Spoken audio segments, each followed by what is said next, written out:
ऐसी ही आतंकी साजिश पर बनी फिल्म केरला स्टोरी,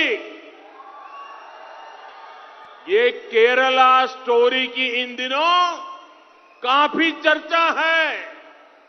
कहते हैं केरला स्टोरी सिर्फ एक राज्य में हुई आतंकवादियों की छद्म नीतियों की साजिशों पर आधारित है। देश का इतना खूबसूरत राज्य,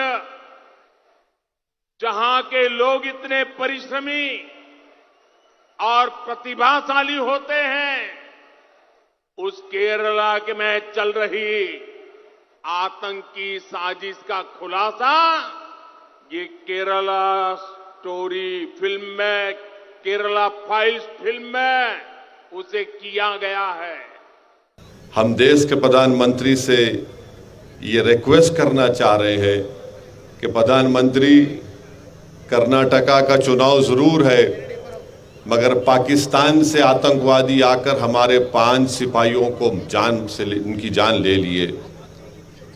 मणिपुर जल रहा है, लोग अपने घरों को छोड़कर भाग रहे हैं, गांव जल रहे हैं, चर्चिस को जला दिया जा रहा है, और प्रधानमंत्री जो है उस एक गंदी पिक्चर के बारे में जो झूठ पर मुबन्नी है, उसका प्रमोशन कर्नाटका के विधानसभा के चुनाव में कर रहे हैं।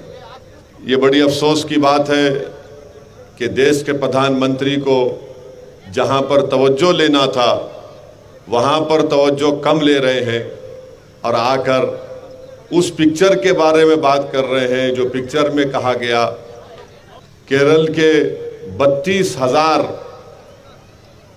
औरतें आईसिस ज्वाइन की। उस पिक्चर में लिखा गया प्रमोशन में। बाद में कोई कोर्ट को गए तो उसने कह दिया कि नहीं सर, खाली 3 नंबर है। हम देश के प्रधानमंत्री से पूछना चाह रहे हैं, अगर कोई पिक्चर फैक्ट पर बनाई गई है तो खुलकर कहो फैक्ट पे बनाई गई।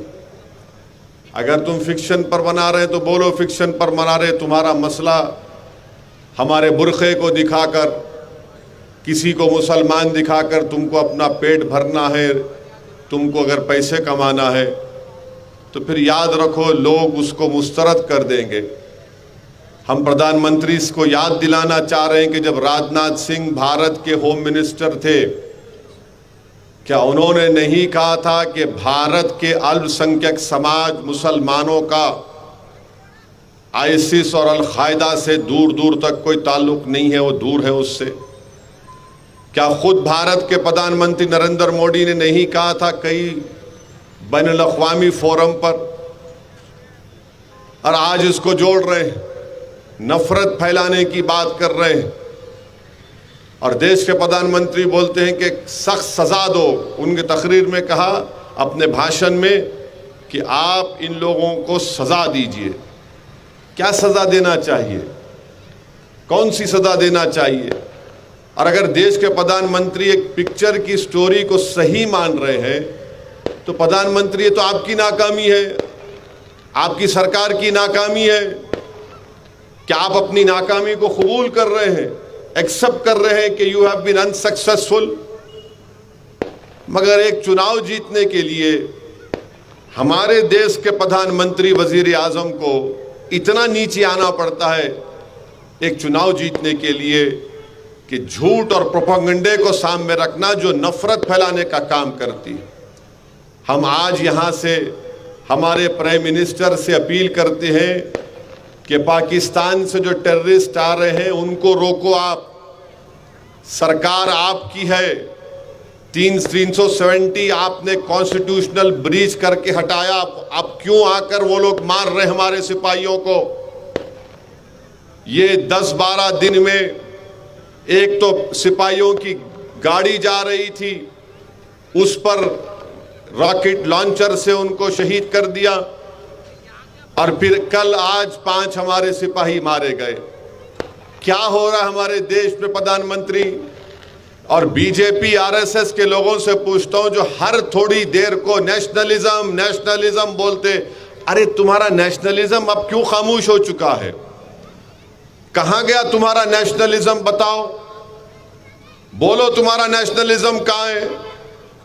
हमारे सिपाही मारे जा रहे हैं पाकिस्तान से आकर, और बीजेपी के आरएसएस के लोग उस पर बात नहीं करते। हमारे देश में मणिपुर में चर्चों को जला दिया जा रहा है, सिविल वार हो रही है मणिपुर में। क्यों हो रही है? क्योंकि बीजेपी ने डिवाइड एंड रूल की पॉलिसी मणिपुर में की। आपने ट्राइबल्स के जो राइट्स थे किसी और को देने की आप कोशिश कर रहे हैं। हम उम्मीद करते हैं कि देश के प्रधानमंत्री, वजीर आजम, प्राइम मिनिस्टर थोड़ा टाइम निकालेंगे, इन चीजों पर भी देखेंगे, इन चीजों पर कंसंट्रेट करेंगे और रोकेंगे। और हम दुआ करते हैं और उम्मीद करते हैं कि मणिपुर में अमन और शांति पैदा हो जाए और वहां के शेड्यूल्ड ट्राइब के लोगों के स्टेटस को डिस्टर्ब नहीं होना चाहिए। ये एमआईएम पार्टी डिमांड करती है। आप किसी को एसटी में शामिल नहीं कर सकते ऐसा ही करके, इसीलिए मणिपुर में सब तमाशे हो रहे हैं।